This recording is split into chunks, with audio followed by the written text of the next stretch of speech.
እንጦጦ ተራራ አናቱ ላይ ያለሽ የዓለሙን መድኃኒት አዳኙን የወለድሽ አንቺ ብጽዕት ቅድስት ማርያም እመቤቴ እስኪ ላስቸግርሽ ንገሪኝ በሞቴ።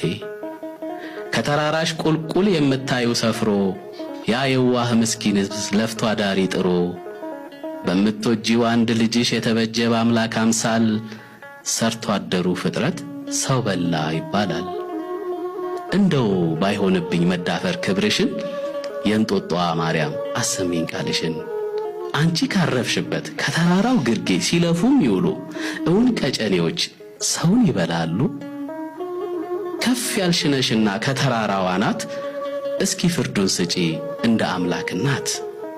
የሕዝቡን መታተር ታውቂዋለሽና ቀን ከሌት ሲፈጋ መልስ አምጪ ቅድስት ሆይ መልሱ አለ አንቺ ጋር።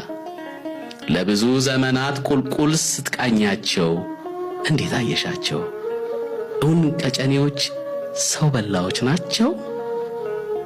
እውነት እመቤቴ የልጅሽ አምሳያ ይሄ ምስኪን ፍጥረት ለጥበብ ተፈጥሮ የሚኖር በጥረት ይፈልጋል እውነት።